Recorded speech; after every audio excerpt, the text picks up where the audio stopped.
ایک بزرگ حج کے سفر پر گئے تھے۔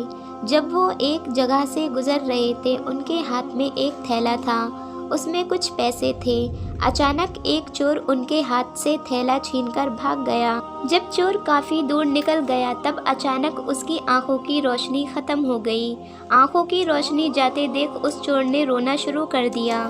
جب لوگوں نے چور سے پوچھا، بھائی کیا ہوا، تو وہ کہنے لگا، میں نے ایک آدمی کا تھیلا چھینا ہے، وہ کوئی بڑا اللہ کا قریبی بندہ لگتا ہے، میری آنکھوں کی روشنی چلی گئی، خدا کے لیے مجھے اس کے پاس پہنچا دو تاکہ میں اس سے معافی مانگ سکوں۔ جب لوگوں نے پوچھا کہ یہ قصہ کہاں پیش آیا تو کہنے لگا، فلاں نائی کی دکان کے قریب پیش آیا۔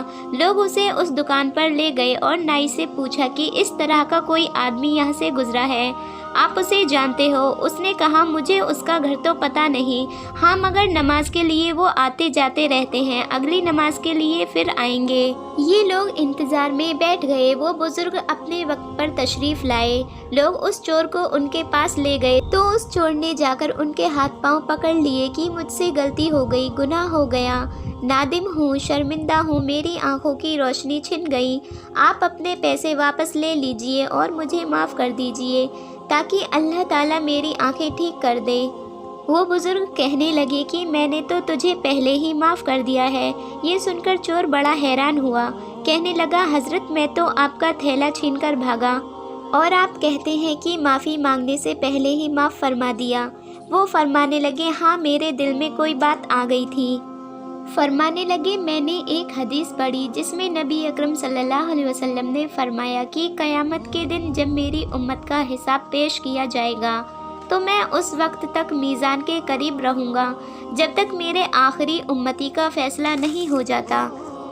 میرے دل میں یہ بات آئی کہ اگر میں نے اس چور کو معاف نہیں کیا تو قیامت کے دن ایک مقدمہ پیش ہوگا اور جتنی دیر میرے مقدمے کا فیصلہ ہونے میں لگے گی، اللہ کے پیارے نبی صلی اللہ علیہ وسلم کو اتنی دیر جنت سے باہر رہنا پڑے گا، اس لیے میں نے معاف کر دیا کہ نہ تو مقدمہ پیش ہوگا نہ ہی میرے محبوب کو جنت میں جانے میں دیر لگے گی، وہ جلد جنت میں تشریف لے جائیں گے۔ پیارے دوستو، اگر یہ ویڈیو آپ کو ذرا سی بھی پسند آئی ہو اور اس ویڈیو سے آپ کو کچھ علم حاصل ہوا ہو تو میرے چینل کو سبسکرائب کریں۔